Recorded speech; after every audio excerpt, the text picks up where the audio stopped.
They looked like the perfect family, always smiling in photos, always posting about their love. But inside the walls of their Colorado home, a nightmare was waiting to happen. On August 13, 2018, Shanann Watts and her 2 daughters simply vanished. What unfolded next was a tale of lies, betrayal, and a confession that shook the entire nation.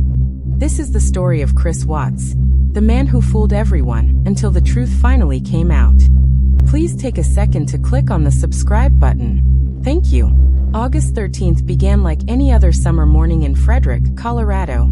Except Shanann's best friend, Nicole Atkinson, noticed something was wrong.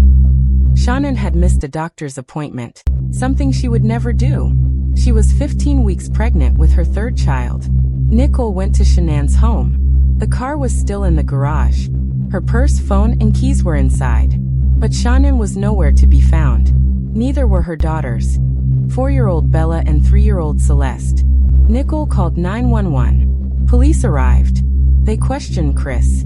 He seemed calm, too calm. She said she was going to a friend's house, Chris told officers, shifting his weight. But his story didn't quite add up.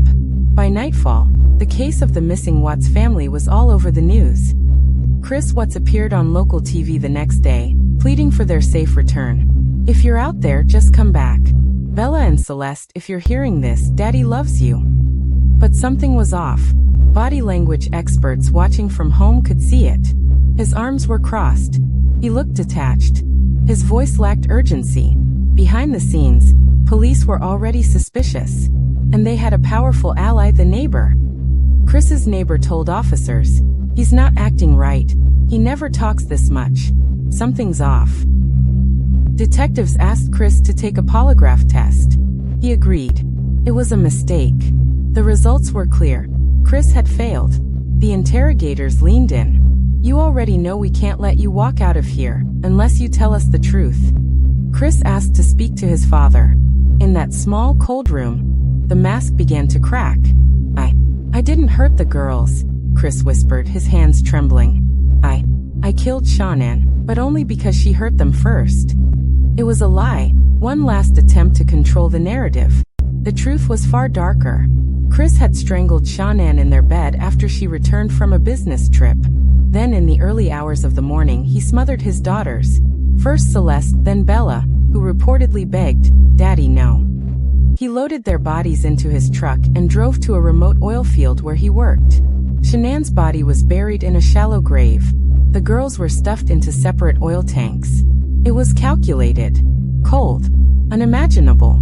The trial was never needed. Faced with overwhelming evidence, security footage, phone records, and his own confession, Chris accepted a plea deal to avoid the death penalty. On November 19, 2018, he was sentenced to 5 life sentences without the possibility of parole. In court, Shanann's family gave emotional victim impact statements. Her father's voice broke as he said, "You heartless monster. I trusted you."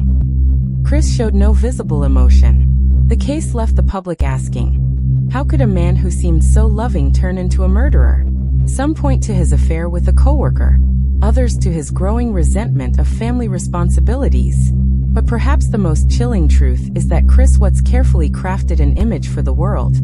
And when that image was threatened, he destroyed everything in his path. To this day, from behind bars, Chris gives occasional interviews, but his true motive may never be fully known. A husband, a father, a killer.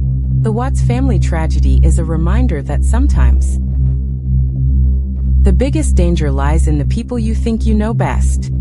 If you found this case as disturbing as we did, let us know your thoughts in the comments below.